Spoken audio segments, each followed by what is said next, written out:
네, 오늘은 종려주일입니다. 예수님 공생의 마지막 일주일이 시작되는 시간입니다. 종려주일이라고 부르는 이유는 오늘 함께 읽으셨던 말씀 8절 9절 보시면은 무리의 대다수는 그들의 겉옷을 길에 펴고 다른 이들은 나뭇가지를 베어 길에 펴고 앞에서 가고 뒤에서 따르는 무리가 소리 높여 이르되 호산나 다윗의 자손이여 찬송하리로다. 주의 이름으로 오시는 이여 가장 높은 곳에서 호산나 하더라 라는 말씀을 보게 됩니다. 예수님께서 어린 나귀 새끼를 타고 예루살렘 성에 입성하실 때 수많은 백성들이 종려나무 가지를 길에 펴고 손에 들고 흔들면서 예수님을 환호했기 때문에 종려주일이라고 말합니다. 종려주일을 대추 야자라고도 대추 야자라고도 하고요, 종려나무를 또 이제 팜트리라고도 하게 됩니다. 나무를 보시면 이렇게 아름답게 생긴 나무이죠. 여러분 제주도 가시면은 종려나무를 보신 적이 있을 겁니다. 우산같이 크게 생기고 아름답게 생겨서 또 아름다움, 영광, 기쁨, 번영 이런 뜻이 이 종려나무라는 나무의 의미이기도 합니다. 시편 92편에 보시면 의인은 종려나무같이 번성하리로다 라는 말씀이 있는데, 이 종려나무에는 400여 개의 열매들이 맺혀서 번성한다, 많은 열매가 있다, 이런 의미를 가지고 있기도 합니다. 옛날에 로마의 개선 장군들이 입성하게 되면 종려나무 가지를 흔들며 환영하는 일도 있기도 했습니다. 오늘 예수님께서 승리의 왕으로, 만왕의 왕으로 예루살렘 성에 입성하실 때 수많은 백성들이 호산나 찬양하며 종려나무 가지를 흔들며 예수님을 환영하게 됩니다. 그래서 오늘을 종려주일이다라고 부르게 됩니다. 호산나라고 오늘 보면 많이 말씀을 하고 있는데, 호산나라는 뜻은 오 구원해 주시옵소서라는 뜻이고요. 이 말씀은 시편 118편 25절에 보시면은 여호와여 구하옵나니 이제 구원하옵소서라는 말씀이 있는데, 이 말씀의 변형으로 보시면 됩니다. 구약시대는 초막절 때가 되면은 제단 주위에 많은 사람이 다니면서 환호를 지르면서 이 말씀을 외우고 호산나 호산나 찬양했던 일들이 있기도 했습니다. 지금 예루살렘 성에 예수님 입성하실 때 많은 백성들이 예수님을 만왕의 왕으로, 하나님의 아들로 환영하며 종려나무 가지를 흔들고 호산나 호산나 다윗의 자손이여 찬송하리로다. 주의 이름으로 오시는 이여 라고 찬양하며 예수님을 맞이하고 있습니다. 여러분, 예수님의 공생애의 시작은 세례 요한에게 요단강에서 세례를 받음으로 시작이 됩니다. 그리고 3년간 수많은 설교, 병자들을 고치신 것, 귀신을 쫓아내신 것, 그리고 치유, 기적, 수많은 설교 말씀을 해 주시고, 이제 오늘 본문에 있는 말씀처럼 마지막 주간, 한 주간을 남겨놓고 예루살렘 성에 입성을 하시게 됩니다. 예수님의 마지막 종착역은 지역적으로 보면은 예루살렘 성이고, 조금 더 좁혀서 보면은 갈보리의 십자가가 예수님의 마지막 종착역입니다. 예수님의 모든 생애는 3년간 열심히 제자를 가르치고 말씀 전하고 설교하시고 병자들 고치시고, 그리고 마지막에는 십자가에 달려서 운명하시면서 예수님의 마지막 공생애가 대단원을 내리게 됩니다. 그런 의미에서 예수님의 십자가는 예수님 생애의 클라이막스입니다. 우리 성경에서 가장 중요한 지점이 바로 십자가임이 분명합니다. 예수님의 십자가에 하나님의 모든 사랑이 계시가 되고 예수님의 십자가에 하나님의 모든 뜻이 거기서 드러나게 됩니다. 그리고 우리 인류를 향하신 하나님의 사랑, 하나님의 구원하심, 하나님의 용서하심, 이 모든 것들이 십자가에서 절정을 이루게 됩니다. 십자가 없는 성경 없고요, 십자가 없는 교회 없고요, 십자가 없는 구원 없고요, 십자가 없는 우리 성도들 절대로 있을 수 없습니다. 우리 모든 성경은, 우리 모든 믿음은, 우리 모든 교회는 십자가를 향해서 가게 되고 십자가와 더불어서 가게 됩니다. 그래서 예수님 말씀하기를 누구든지 나를 따라오려거든 자기를 부인하고 제 십자가를 지고 나를 따를 것이니라 라고 거듭거듭 제자들에게 말씀을 하셨습니다. 오늘 예루살렘 성에 입성하시기 전에 예수님 감람산 벳바게에 이르렀을 때 잠시 걸음을 멈추시고 두 제자를 불러서 건너편 마을에 가서 매여 있는 나귀 새끼를 풀어오라 하고 명을 하십니다. 예수님 예루살렘 들어가실 때 그냥 걸어가지 않으셨고요, 말 타고 가지 않으셨고요, 가마 타고 가지 않으셨고요, 굳이 어린 나귀 새끼를 타고 가셨다라고 성경은 분명하게 말씀을 합니다. 두 제자가 예수님 명을 받고 건너편 마을로 가서 그 나귀를 끌고 오게 됩니다. 그때 제자들이 묻죠. 혹시 그 나귀의 주인이 왜 끌고 가느냐라고 물으면은 우리가 뭐라고 대답할까요? 라고 질문할 때 예수님 말씀하시기를 주가 쓰시겠다 하라 라고 말하면은 그 주인이 내어줄 거다라고 말씀을 하고 있습니다. 오늘 말씀 가운데 아주 중요한 말씀이 누가 무슨 말을 하거든 주가 쓰시겠다 하라, 그리하면 즉시 보내리라 라는 주님의 말씀에 우리가 귀를 기울이면 좋겠습니다. 여러분, 주가 쓰시겠다 하라, 이 말씀은 오늘도 우리에게 동일하게 주님이 하시는 말씀이고 우리 모두에게, 우리 자녀들에게도 적용되는 말씀인 줄로 압니다. 우리 자신이나 우리 아들, 딸들이 열심히 학교에 가서 공부합니다. 또 학원 가서 밤늦게까지 공부하죠. 취업 시험 준비합니다. 또 어떤 사람들은 피아노 연습하고요, 노래 연습하고요, 또 태권도를 하고요, 토플, 토익 시험을 치르고요, 수많은 공부하고 이런저런 것들을 합니다. 그 하는 이유가 뭡니까? 딱 한 가지입니다. 쓰임 받기 위해서예요. 대학 졸업한 우리 자녀들이 영어를 공부하고 전공을 공부하고 삼성 혹은 현대의 시험을 치릅니다. 또 이런저런 회사에 시험을 치르고 공무원 시험을 준비하기도 합니다. 왜요? 거기에 쓰임 받으려고 그러는 거죠. 만약에 삼성이나 현대나 어떤 국가기관에서 내가 당신의 실력을 보니 출중합니다, 우리 회사에 오시오 라고 소위 특채라는 것이 가끔 있어요. 그런 특별 채용을 받으면 그 사람은 정말 큰 기쁨이 되지 않겠습니까? 어떤 사람이 태권도를 열심히 배워서 태권도 5단이 됐어요. 그런 실력을 보고 청와대 경호실에서 내가 당신의 태권도 실력이 아주 훌륭하니 경호원으로 특채하겠습니다 라고 경호실에서 전화를 한다면 그것은 가문의 영광이 됨에 틀림이 없습니다. 어떤 사람 영어를 아주 잘해서 청와대에서 전화가 와서 내가 당신 영어 실력 너무나 특출해서 대통령 전문 번역가로, 통역관으로 당신을 쓰고 싶습니다 라고 요청한다면 여러분 어떻게 하겠습니까? 가문의 영광이 되지 않겠습니까? 감사합니다, 바로 달려가지 않겠습니까? 근데 그런 특별한 부름이 있고 쓰겠다라고 그러는데 좀 나 바빠요. 제가 개인적으로 그냥 동네에서 그냥 태권도 도장하려고 하거든요. 저 그냥 동네에서 그냥 영어 학원 하려고 그래요. 여러분 이런 사람이 있겠습니까? 그런 사람 없을 거예요. 그러죠? 100이면 100다 그런 특별한 부름이 있다면 정말 감사합니다. 나를 써주시니, 나를 불러주시니 너무 감사합니다.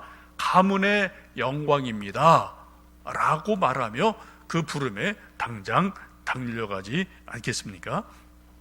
오늘 예수님 말씀하기를 나귀 새끼를 가져오라 라고 말씀하시면서 그 주인이 왜 그러느냐고 묻는다면 주가 쓰시겠다 해라, 그러면 당장 보내줄 것이다 라고 말씀하고 있습니다.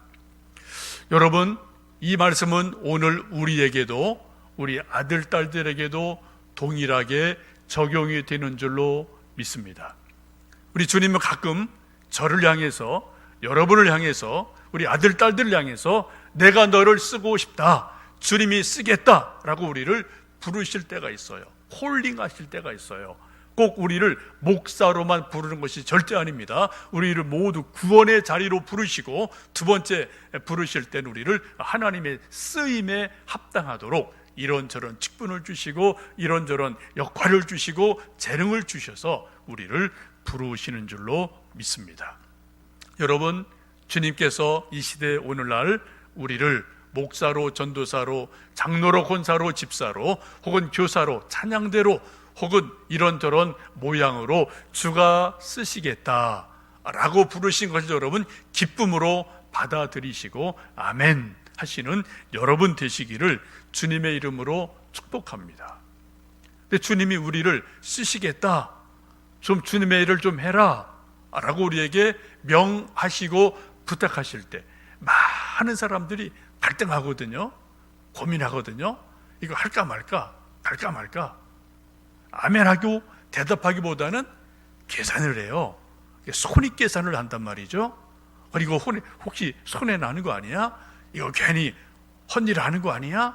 이런 생각들이 우리 믿는 사람들 속에 너무 많이 있음을 우리는 나 자신 속에서, 우리 스스로 속에서 우리가 가끔 발견하기도 합니다. 여러분, 여러분의 아들, 딸들이 열심히 공부하고 또 이런저런 일하고 사업하고 무엇 하는 것, 세상적인 열매가 많이 맺히기를 주님의 이름으로 축복합니다. 근데 더 중요한 것은요, 우리 세상에서 무엇이 되고 무엇을 얻었다도 중요하지만 그것을 가지고 주님을 위해서 쓰임 받을 때 그것이 더 영광스러운 일임을 믿는 것이 우리의 믿음이고 또 우리 인생의 실제적인 모습이기도 합니다. 이사야 43장 21절에 말씀하기를 이 백성은 내가 나를 위하여 지었나니 곧 나를 찬송하게 하려 함이니라 라고 말씀하고 있어요. 하나님이 인간이라는 존재를 창조하시고 만드신 이유 자체가 뭐라고요? 하나님을 찬송하게 하시려고, 하나님 이름을 높이시는데 쓰시려고 우리 인간 자체를 만드셨다는 거죠. 아담을 빚으셨고 우리 모두를 이 땅에 태어나게 하신 줄로 믿습니다. 우리 하는 일은 다 다릅니다. 각자 역할이 다르고 또 능력이 다르고 달란트가 다르기 때문에 교회 안에서 세상에서 저 일을 합니다만 그 일이 무엇이든 간에 분명한 본질은 그 일을 통해서, 우리 인생을 통해서 하나님께 영광이 되는 것, 이것이 바로 우리가 이 세상에 태어난 이유이고 살아갈 목적이라고 성경은 분명하게 말씀을 합니다. 오늘 예수님께서는 이제 나귀 새끼를 타고 예루살렘 성에 입성을 하십니다. 나귀 새끼를 타셨다는 것은 세 가지 의미를 말합니다. 첫 번째는 예수님이 평화의 왕으로 오셨음을 말씀합니다. 옛날 장군들, 왕들은 천리마, 적토마 이런 아주 전쟁하기 좋은 말을 타고 전장을 누비고 또 승리할 때 왕궁에 보무당당하게 입성을 했습니다. 근데 예수님께서는 그런 천리마나 적토마를 타신 게 아니고요, 아주 작은, 아무도 타보지 않은 어린 나귀 새끼를 타고 오셨다라고 성경은 말씀합니다. 그것은 곧 예수님께서 평화의 왕으로 오셨음을 말씀하고 있습니다. 두 번째는 예수님이 나귀 새끼를 타고 예루살렘에 들어가시는 것은 구약의 예언이 성취되었음을 말씀하고 있습니다. 오늘 마태복음 21장 5절에도 그 말씀이 있죠. 시온의 딸에게 이르기를 내 왕이 내게 임하나니 그는 겸손하여 나귀 곧 몽에 매는 짐승의 새끼를 탔도다라 하였느니라 라는 말씀이 있는데, 이 말씀은 구약 성경 스가랴 9장 9절에 있는 말씀을 그대로 인용한 겁니다. 구약의 말씀을 보시면 이렇게 말씀합니다. 시온에 따라 크게 기뻐할지어다. 예루살렘에 따라 즐거이 부를지어다. 보라, 내 왕이 내게 임하나니 그는 공의로우시며 구원을 베푸시며 겸손하여서 나귀를 타시나니 나귀의 작은 것 곧 나귀 새끼니라 라고 스가랴 9장에서는 말씀하고 있습니다. 곧 예수님께서 이 땅에 오셔서 나귀 새끼를 타고 예루살렘에 입성하신다라는 구약의 예언을 성취하시는 것이 바로 이 본문의 말씀입니다. 세 번째는 예수님 나귀 새끼를 타고 들어가신 것은 겸손을 나타내고 있습니다. 나귀 새끼를 요즘 우리식으로 말하면은 티코라고 생각하시면 좋을 것 같아요. 큰 차, 멋진 차가 아니고요, 가장 작은 차라고 보시면 되겠습니다. 몇 년 전에 교황이 우리나라 방문한 적이 있는데 그때 교황이 여러 가지 이야기를 남기고 갔습니다. 그 중에 하나가 교황이 탔던 차가 소울이라는 아주 작은 차예요. 키 큰 그런 사람이 타면 좀 불편할 정도로 아주 작은 차인데, 그런 소울이라는 차를 준비해서 그 차를 타고 시내를 왔다 갔다 했던 일 여러분 기억하실 겁니다.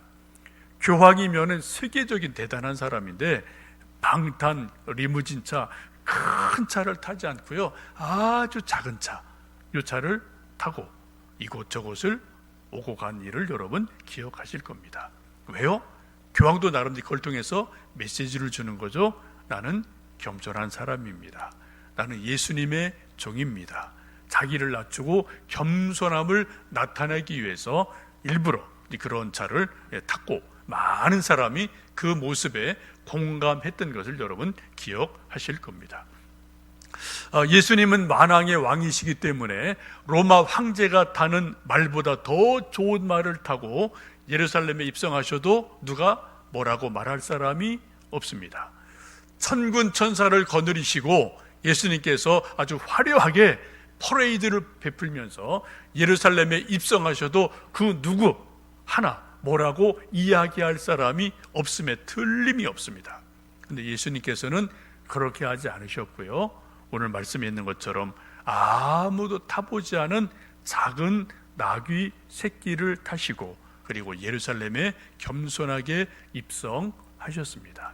예수님이 평화의 왕이시고 겸손하심을 나타내는 말씀입니다.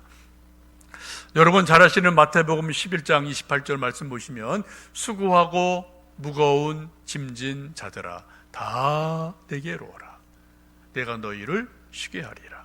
나는 마음이 온유하고 겸손하니 내게 와서 내 짐을 보고 또 배우라 라고 말씀을 하십니다.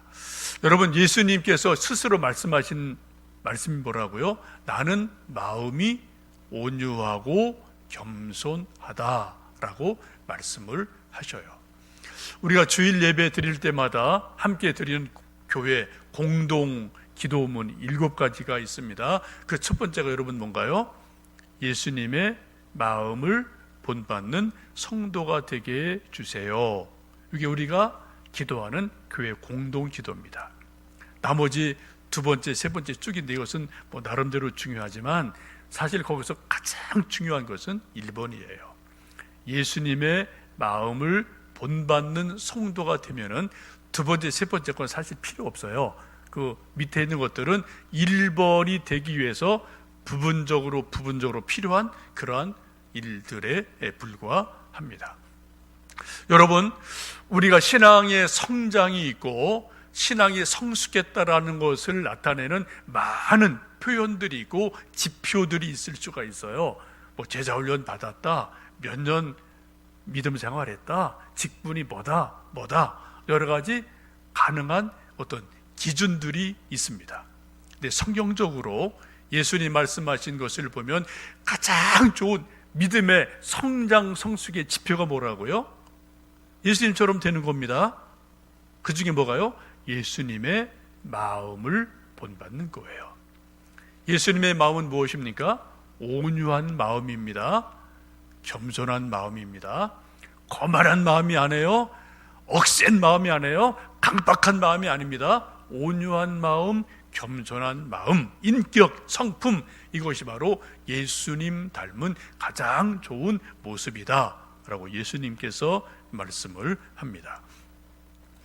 여러분, 혹시 온유와 겸손을 100점 만점이라고 생각을 한다면 여러분 스스로 나는 온유, 겸손이 몇 점이나 될까 한번 생각을 해보시면 좋겠습니까? 한 일주일간 여러분 곰곰이 생각해 보시면서 스스로 예수님 100점을 기준으로 했을 때 몇 점을 주시겠습니까? 신앙의 성장과 성숙은 바로 여기에서 같이 가는 줄로 믿습니다. 우리가 잘 아는 유명한 어거스틴이라는 그러한 분이 남긴 유명한 말이 있죠. 우리 신앙의 성장, 성숙의 지표가 무엇입니까? 기준이 무엇입니까? 라고 물었을 때 어거스틴은 첫 번째가 겸손이다, 두 번째도 겸손이다, 세 번째도 겸손이다 라고 어거스틴이 분명하게 말을 했어요. 이 말은 410년경에 알렉산드리아 주교인 디오스코루스라는 사람에게 편지를 쓴 가운데서 이 말을 편지 가운데 분명하게 했습니다. 신앙 성장하는 것, 신앙 성숙하는 것, 그 기준이 뭐냐? 겸손이다. 첫 번째도 겸손, 두 번째도 겸손, 세 번째도 겸손이다 라고 말을 합니다. 여러분, 겸손이 무엇일까요? 겸손에 대한 국어 사전적인 의미도 있겠습니다만 아주 간단히 말씀드리면 겸손은 나는 아무것도 아닙니다. 나는 무능합니다. 나는 아무것도 할 수가 없습니다. 나는 틀릴 수가 있습니다. 하나님만 절대적으로 옳습니다. 이게 겸손이에요. 하나님 없이는 내가 아무것도 할 수 없습니다. 이게 겸손이거든요. 근데 수많은 사람들이 때때로 우리 속에도 나는 하나님 없이도 나는 잘해, 하나님 없어도 나는 내 실력으로 내 능력으로 나 잘해, 이걸 뭐라고 그래요? 성경 이걸 갖다가 교만이라고 말씀하고 있습니다. 여러분, 지금 코로나 때문에 온 세상이 난립니다. 말 그대로 난리예요. 미국 또 토론토 이런 데 있는 이제 우리 목사 친구들 카톡을 좀 종종 하고 있습니다. 우리보다 훨씬 더 심각하더라고요. 토론토에 있는 친구 목사 카톡을 좀 주중에 했는데 거기는 아예 시내를 못 나가고요, 다 테이크아웃만 하고요, 두세 사람 이렇게 모이면 어느샌가 경찰이 딱 달려와서 400불 딱지를 띈대요. 꼼짝 못 하고요. 미국 같은 경우도 시카고에 있는 친구 좀 카톡을 보니까 아예 바깥에 나가지를 못하고 그런 일들이 있거든요. 미국, 캐나다 이런 데는 공권력이 엄청 세요. 까딱하면 총 맞습니다. 그대로 총 맞는 거거든요. 경찰이 거기는 아주 공권력이 강하기 때문에 대단하게 엄격하게 통제가 되고 정말 집에만 콕 박혀 있다. 이제 그런 이야기를 들으면서 참 답답하다. 참 온 세계가 고난을 당하는구나. 그런 것을 생각을 해봅니다. 여러분, 불과 한 달 전만 해도 미국이 이런 일이 있으리라고, 유럽이, 우리나라가, 온 세계가 이런 일이 있으리라고 누가 감히 상상을 했겠습니까? 그런데 불과 한 달 만에 온 세계가 멈추어서는 그러한 일들이 일어나게 됩니다. 물론 정치인들이, 의료진들이 열심을 다해서 방역하고 치유하고 있지만 참 쉽지 않은 문제들이 계속 나오게 되죠. 코로나를 바라보는 시각과 해석은 100이면 100 다 다양하게 다를 겁니다. 저는 한 가지 분명한 것은 코로나를 통해 하나님이 우리 온 인간에게, 믿는 사람이든 믿지 않는 사람이든 온 인류에게 주시는 하나님의 분명한 메시지 중에 하나는 겸손해라. 그 전에 사람들이 뭔가 다 하는 줄 알았어요. 교만했어요. 하나님 없이도 다 한다고 생각했어, 사람들이요. 그런데 코로나 한 번 때문에 사람들이 뭐예요? 우리가 무능하구나. 우리 인간이 별거 아니구나. 라는 것을 모든 사람들이 절감하게 됩니다. 저는 코로나가 주는 가장 중요하고 강력한 메시지는 우리 모든 인생들에게, 특별히 믿는 애들에게 겸손해라 라는 메시지를 준다고 믿습니다. 여러분도 언론 통해서 보셨겠지만 코로나 싸우는 이탈리아에 있던 한 무신론자 의사가 율리안 우르반이라는 의사가 간증한 것을 여러분 신문통에 보셨을 겁니다. 주보에 그 간증문을 언론에 있는 것을 좀 실어 놓았는데요. 몇 주간 이탈리아의 코로나 환자들이 막 몰려들게 되죠. 처음에는 몇 명 오더니 조금 있다 몇십 명, 그 다음에 몇백 명씩 몰려들게 됩니다. 막 사람들이 죽어나가고 자기들이 의술의 한계를 느끼는 어느 날 이렇게 이 우르반이라는 의사가 고백을 합니다. 이제 우리는 더 이상 의사가 아닙니다. 우리는 그저 누가 살 수 있고 누가 죽음을 맞으러 집으로 보내줘야 하는가를 결정하고 라벨 표식을 붙이는 사람에 불과합니다. 2주 전까지만 해도 나와 내 동료들은 무신론자였습니다. 이것은 이상한 일이 아닙니다. 우리는 하나님을 믿지 않았고 그저 사람을 치료하는 논리적 학문인 의학을 배웠습니다. 나는 언제나 부모님이 교회에 나가는 것을 비웃었던 사람입니다. 라고 고백을 합니다.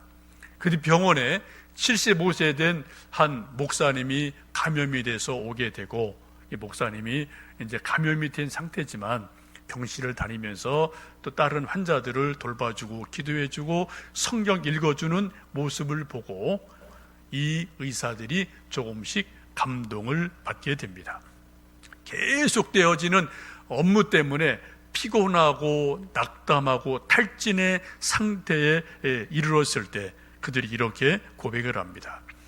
우리는 한낱 무력한 인간인 우리가 매일 수많은 사람이 죽어나가는 이 상황 속에서 할 수 있는 것은 아무것도 없다는 한계를 깨닫습니다.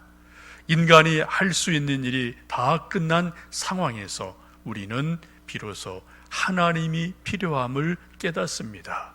라고 말을 해요.